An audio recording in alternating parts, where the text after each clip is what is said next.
So the first section that we started with for today was on perspectives, and Taylor discusses sort of removing the legitimacy of Black perspectives, which renders Black agents more as objects. And this stemmed from the racist appraisal of Blacks as epistemically incapable or less capable. Um, and based on our little brief discussion of epistemology, that would mean that they are intellectually or knowledgeably less than. Um, and that was used as grounds to deny them the right to vote, to give testimony in court, etc. Hypocritically, these same limitations did not apply to white people with medically evidenced cognitive impairments.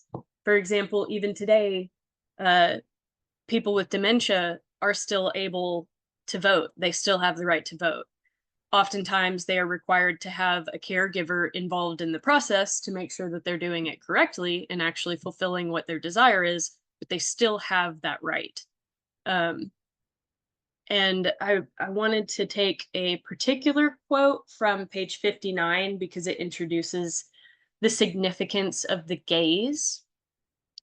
White supremacy is constituted in part by the colonization of public meaning, by whitely assumptions and prejudices, and these assumptions and prejudices collectively constitute the hegemonic whitely perspective that, as the theorists of visuality make clear, then shapes the prospects for perceptual experience. Whitely ways of seeing become the social defaults. They become the intuitive, common sense standards, and the success of anti racist activism must be measured in part by the degree to which non whitely ways of thinking and seeing can be cultivated and made operative. To me, that is the penultimate quote that you can take from this entire reading. It clearly lays out how the whitely gaze is the dominant view within American culture. It clearly lays out how anti-racism can only be effective if we accept that fact and figure out ways that we can cultivate something alternative to it. And Diawara is used to introduce the notion of the resistant spectator, which counters that dominant implied spectator and addresses the limitations of traditional film theory, which primarily focuses on the white male gaze. And that habit is neglecting the experiences of Black spectators. So Diawara's work urges us to recognize that Black viewers engage with media in ways that often subvert the intended narratives. And Taylor, I feel, did a really amazing job of giving multiple examples of how, as a Black viewer, these critically acclaimed stories were not relatable to him. And they perpetuated the pushing out of Black presence and Black personhood. And that whitely perspective affects the way that Black viewers ultimately view themselves as well. It changes their self-perception. Bell Hooks sort of further complicates this idea by discussing Black looks, which contest white supremacy through the act of looking. For Black men, the gaze at white womanhood carries a historical weight. It can be unleashed, repressed desires within a space free from the structures of domination. But Hooks notes that the experience of spectatorship is not monolithic. The gendered dynamics of looking create distinct experiences for Black men and women. And this distinction becomes even more complex when considering intersecting identities such as sexual orientation, class, And so she really draws back in that idea of intersectionality. Um, and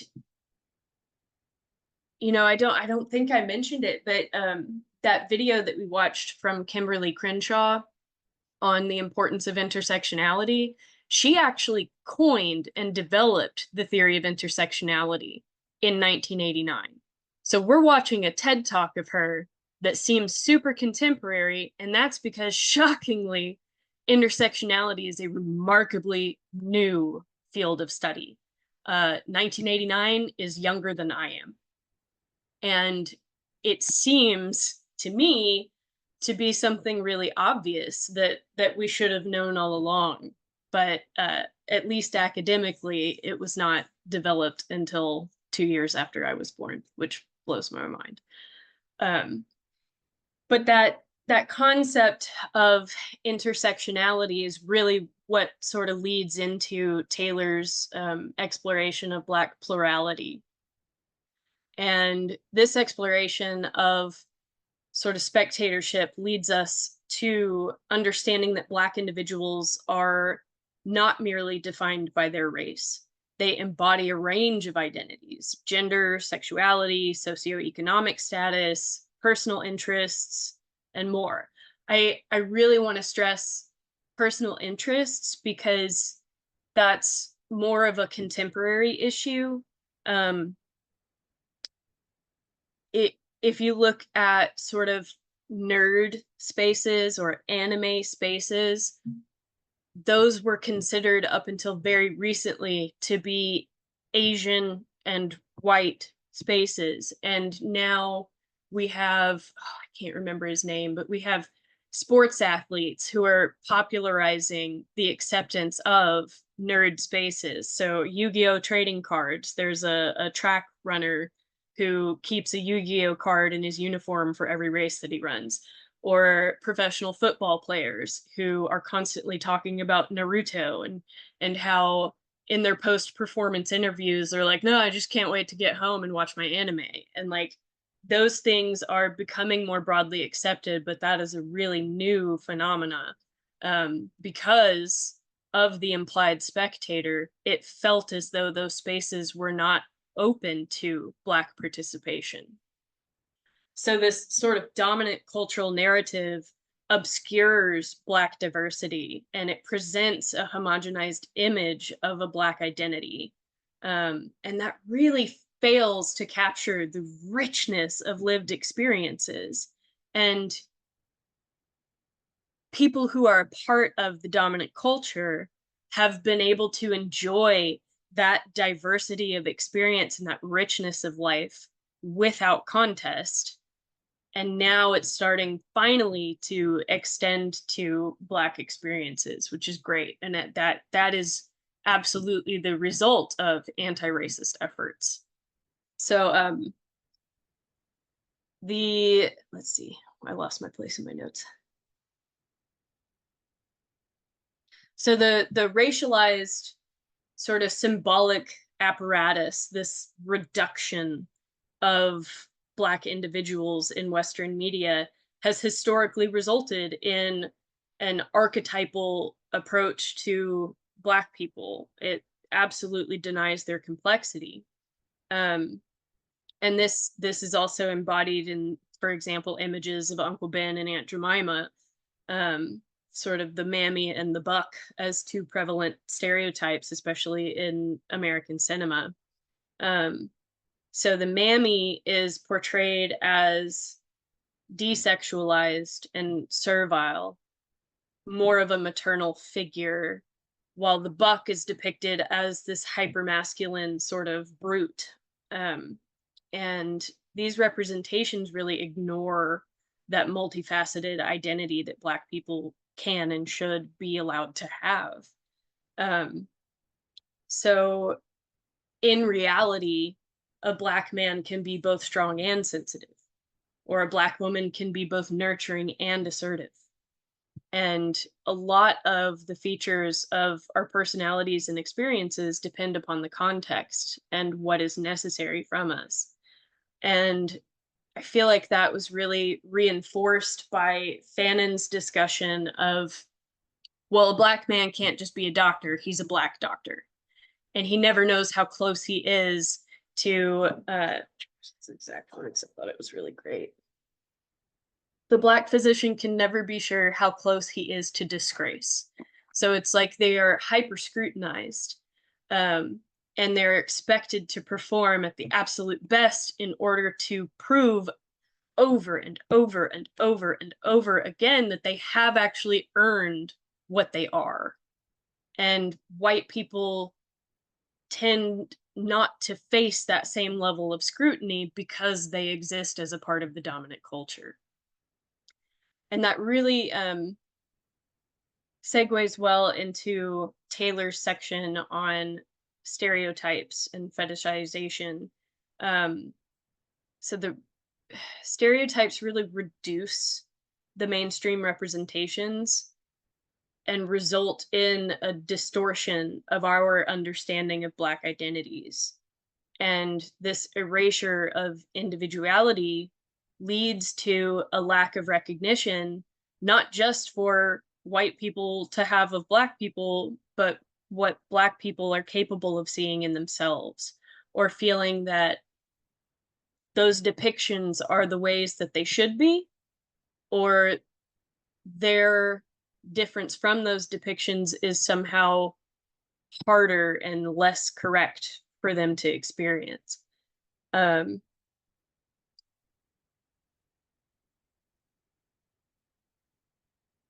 Taylor talks about the portrayal in uh, Edouard Manet's Olympia and the portrayal of the maid, or the unnamed shipmate in Hemingway's To Have and Have Not. Both of those characters are completely stripped of their complexity. They serve merely as a background to a narrative that centers on whiteness. Um, and Fanon, in his anxiety inducing writing, The Fact of Blackness, he also communicates how racialization in itself is also plural. So at the same time that the plurality of the Black individual is being denied, racialization occurs in plurality. So the racialization is almost an admission that we know that they are complex people. Um, and yet that racialization affects Fanon through his bodily schema, his historical racial schema, and his racial epidural schema. And it occurs in these varying levels to deny his varying levels of personhood. So people like Fanon, I really loved how he talked about that when people like me, they like me in spite of my color. When people don't like me, they dislike me, but it's not because of my color. And so it doesn't matter how racism is framed as a like or a dislike, it still revolves around this sort of phenomenology and morphology of the person. So it's it is used both in a positive and a negative sort of sense. It's also interesting to note that many things the Black body or Black person is accused of being is a projection of things that white people did that they perhaps denied due to shame or projected because it maintained their superiority. I think a big one here is uh, cannibalism. Fanon talks about he belongs to the race of those who since the beginning of time have never known cannibalism. Speaking, of course, about white people or white passing Jewish people. And that is horribly not true. There was a book published in 2014 called The Delectable Negro, which explored the homoeroticism and cannibalism pervasive in the US slave trade. That was absolutely a thing that white slave owners engaged in and projected onto Black populations in order to paint them as savage. Uh, I have been studying anti-racism and Black aesthetics for, oh gosh, 20 years now. And even though that book came out in 2014, I did not become aware of it until earlier this year. And it's despicable and it blows my mind, but I can't say that it's surprising. Um, do you guys have any questions about Taylor or the Fanon reading? Anything that you'd like to share that stuck out to you?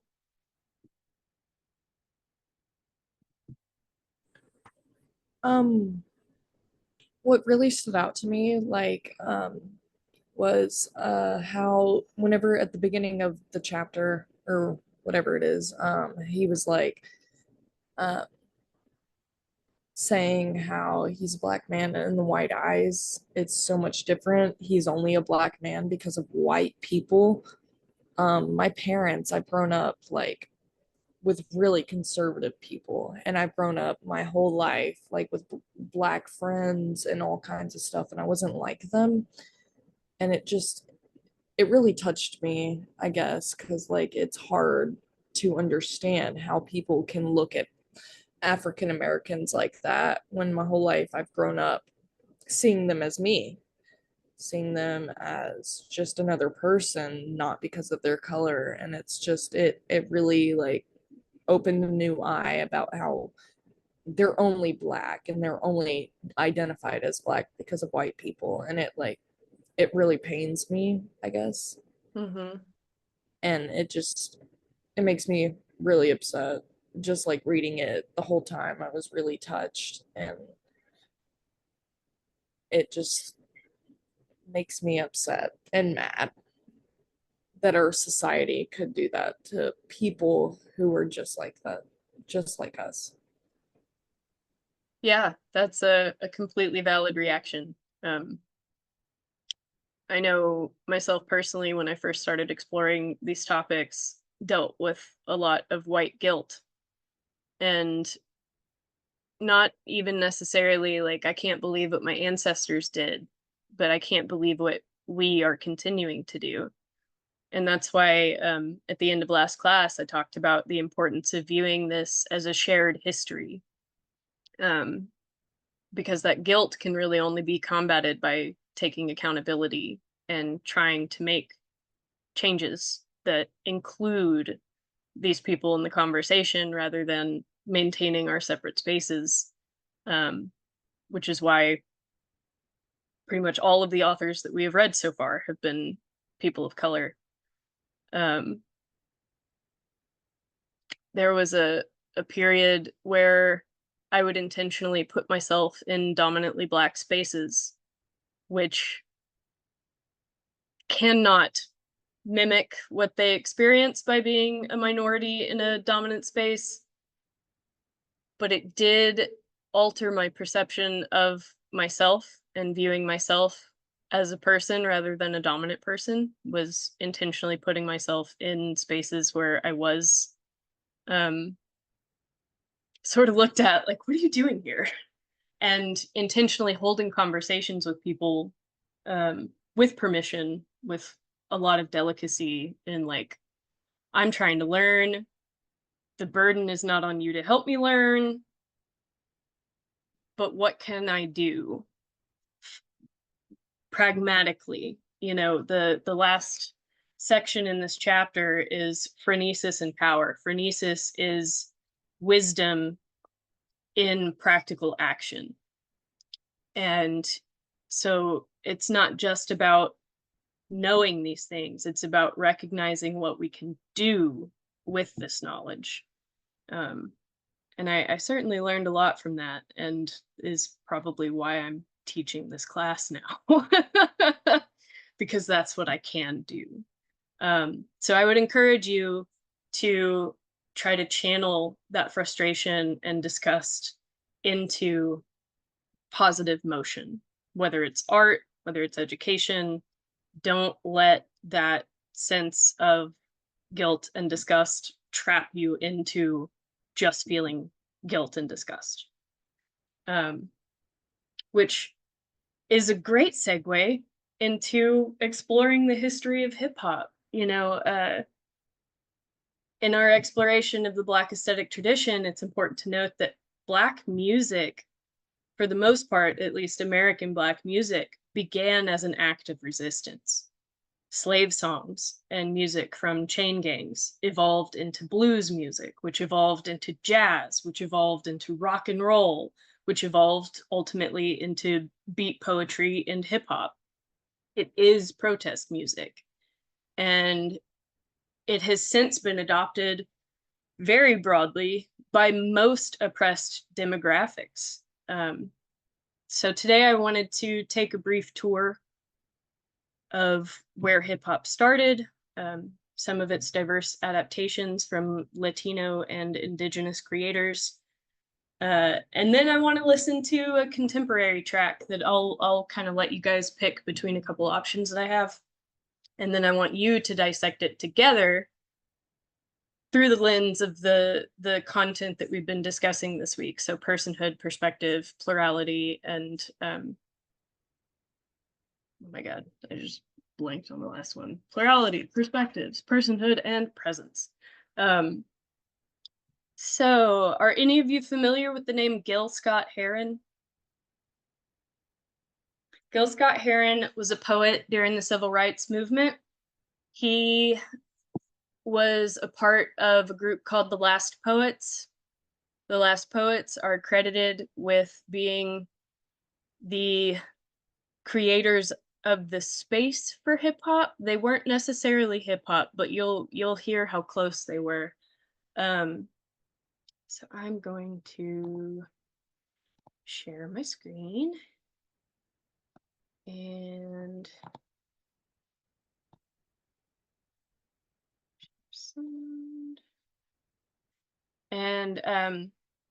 this first piece that we're going to listen to from Gil Scott-Heron is called Whitey's on the Moon. And I think that this is particularly significant considering that right now we have billionaires building their own rockets and shooting themselves into space, of billionaires getting in submarines and going to visit the Titanic, while a lot of inequity continues in the world. So this is Gil Scott-Heron by himself, and then we'll listen to The Last Poets.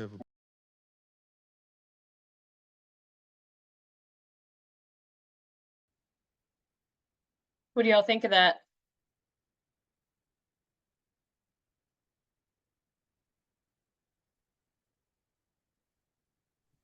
I think it's interesting because it's calling out a lot of the like systemic class issues that comes along with being African American or any other minority, really.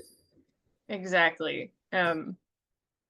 It's a topic that pretty much all of us can relate to because none of us are wealthy and none of us have a right to health care. And it highlights that intersectionality. It creates a space where even though he's specifically talking about a racial issue, it is broadly open to anyone that has experienced a lack of privilege. And I think that also lends itself to intersectionality in that we can recognize that liberation for Black people or liberation for women ultimately translates to liberation for all.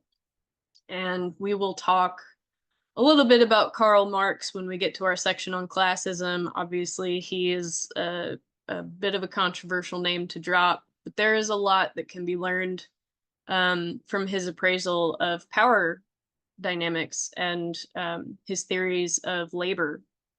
And I'm pretty excited about that part. So this next one that we're going to listen to is called When the Revolution Comes. So this was Gil Scott-Heron with his group, The Last Poets. These are really the founding fathers of hip hop. So let's see what y'all think of it.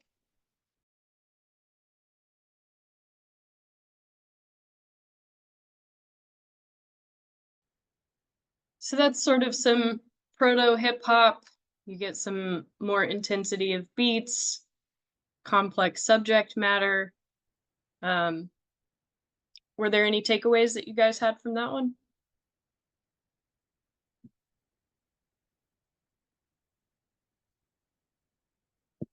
I'll tell you what I found.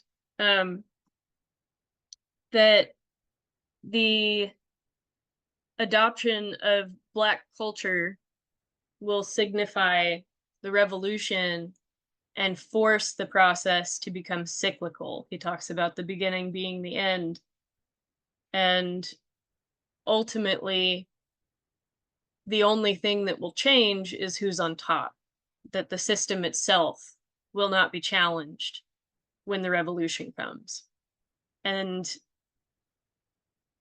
there could be multiple reasons for that, but ultimately, I think that he's onto something. They're onto something.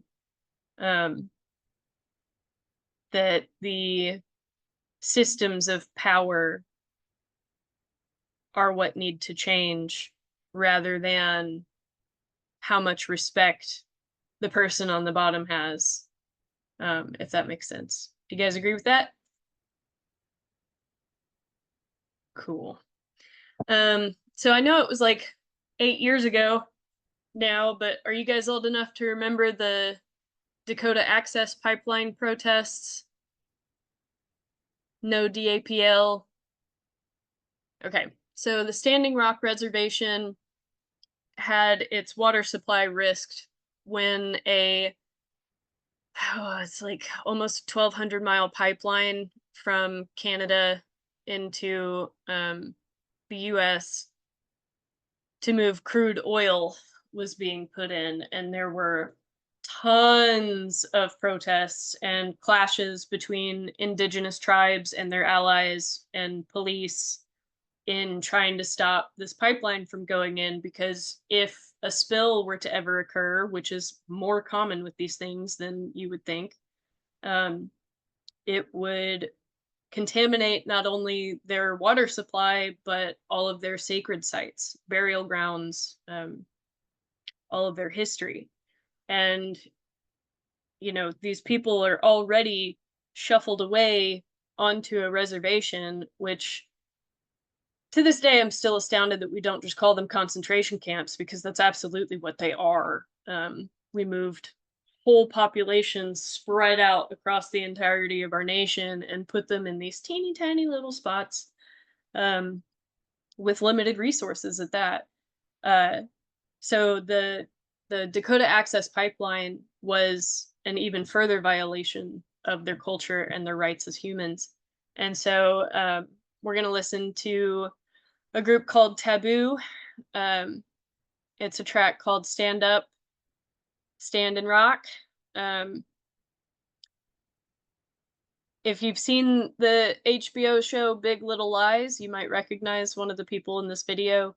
Um, but this is an indigenous adaptation of hip hop used as protest music. And after this one, we'll listen to a Latino track. Share my screen again.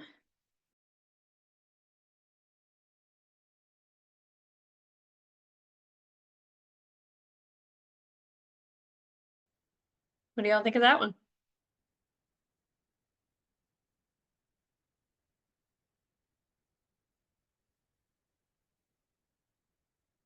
That one's a little more straightforward, not a lot to pick apart symbolism wise. They're pretty direct in what they're talking about. That water is life, and whether you agree with native nations about the sacred nature of their culture or anything, doesn't matter. Water is life. If we continue to engage in practices that risk the contamination of our planet, all of us suffer, all of us. And so they really were pushing that message of unity.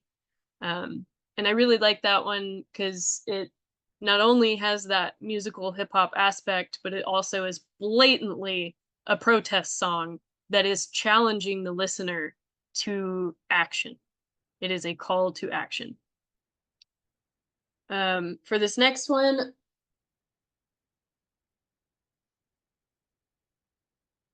sorry, in the chat. Yes, Cade. Yeah, and on that note, I actually wanted to send a link. If you guys are unfamiliar with Channel 5 and the work of Andrew Callahan, I highly recommend him. This is a YouTube link to his coverage of the uranium mine protest by the Havasupai tribe that I just put in the chat. I highly recommend that you guys check that out outside of class. And another resource, I'm not sure if the link will copy, we'll see. If not, I'll just pull it from the website again, but yeah, looks like that's clickable. This is a link to the Missing and Murdered Indigenous Women movement, which is drawing attention to the fact that alarming rates of Native women are going missing or being found murdered, and sort of akin to cops not caring about the disappearance and murder of gay people in the 80s. This is now something that the cops just continue to turn a blind eye to. So drawing attention to that is pretty important.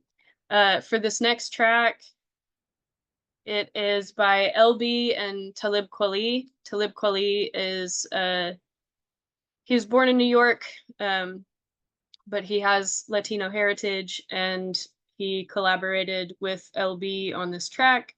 I'm going to put the lyrics in the chat since a lot of them are in Spanish.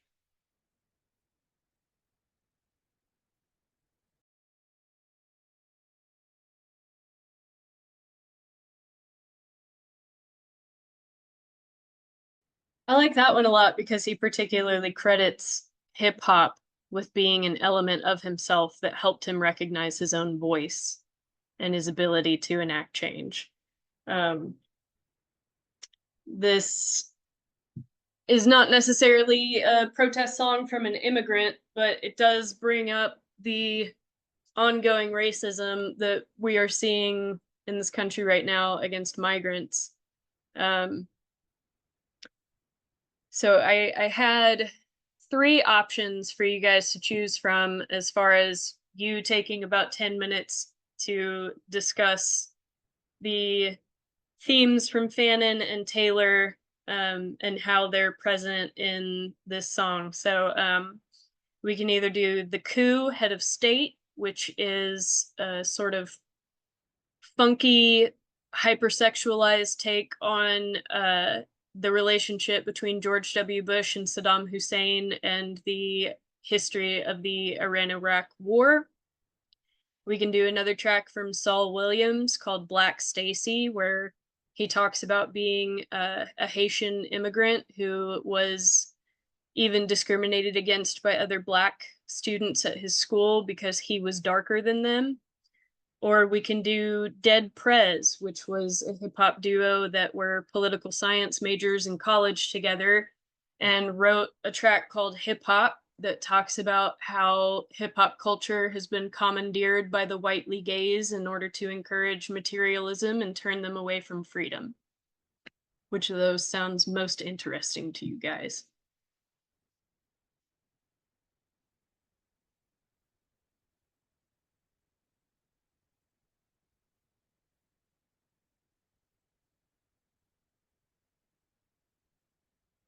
No opinions? You want me to pick for you?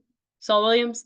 I think Saul is a safe choice because the more familiar that you can get with his work, and I guarantee you this man has read everything that we have read this week, especially because a lot of the themes and phrasing is so similar, especially to Fannin.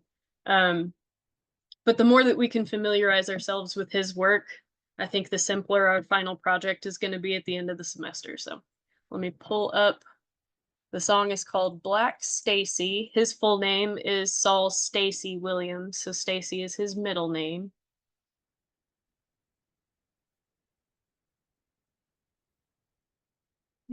Share my screen again. After we watch this, I am going to exit the Zoom, and you guys will talk amongst yourselves for about 10 minutes, and then you'll tell me what you came up with whenever I come back.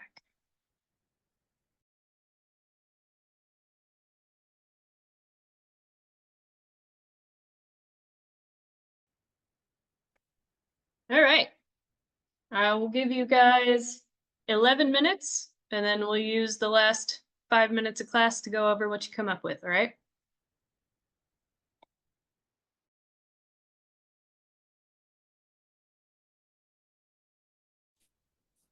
So, Hey guys.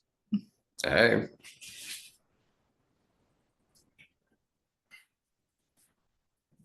Let me read through the lyrics again, because that was a lot. I was trying to.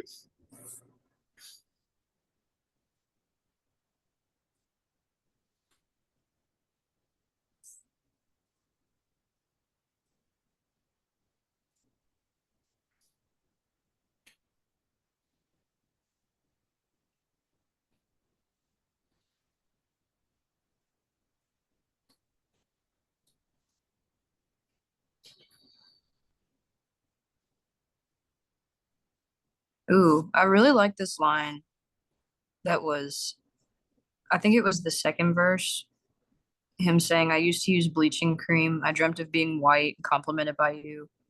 And then right after that, he's like, even though I always told you not to brag about the fact that your great grandmother was raped by her slave master, yeah, I became militant too. Yeah, It's like he was wanting to be white or be whiter in order to be accepted more by his peers. And even though he felt that way, he never expressed it. And so he, instead of expressing that, he bottled it up and he started attacking other people who weren't as black as him because he felt like he was being attacked for not being as white as his peers. I really like that line. It's dark, but yeah, it's a good bar. probably the hardest line of this whole song. Yeah.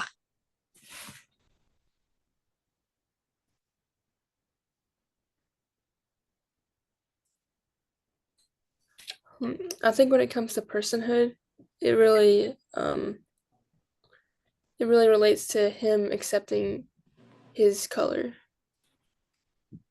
For sure, yeah. Or his like journey to or towards accepting who he is. Well, I say who he is, but his like the color of his skin.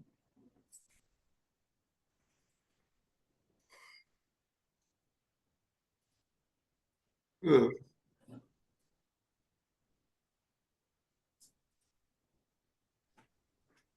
For me, like what stands out is like he's saying like he's Haitian and stuff, and it's like he like still experiences that discrimination even though he's not a black African American, you know? I mean, he still Yeah. has the darker colored skin and all of that, but people with dark skin, regardless of your ancestry, regardless of where like your ancestors were enslaved or whatever, people with dark skin anywhere experience this kind of discrimination, this racism and all of that. It's not just in America. And it's like, I feel like in his parts where he's talking about being Haitian or being from Haiti and stuff like that, like it really impacts like how I feel, like, or not how exactly I feel, or how people examine this song, because a lot of people are in America, but it's everywhere. Yeah.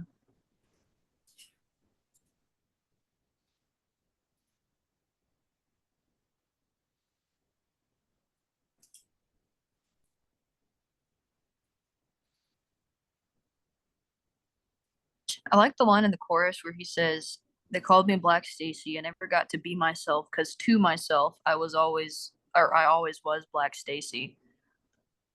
Um he was like internalizing all of the stereotypes that he had thrown at him, who rhymed a lot and always got the dance steps at the party, like playing on that idea that black people can dance. Just there's a lot of stuff in this chorus that's just him saying, yeah, these are all these different things that I had thrown at me. And he said, I never got to be myself because to myself, I always was those things.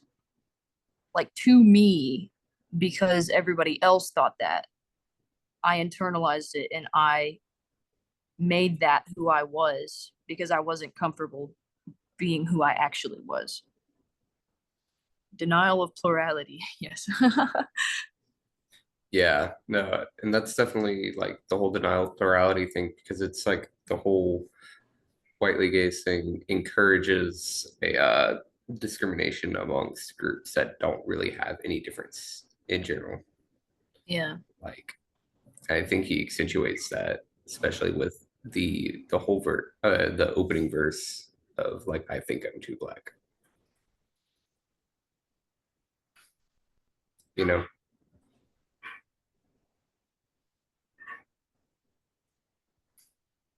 Yeah.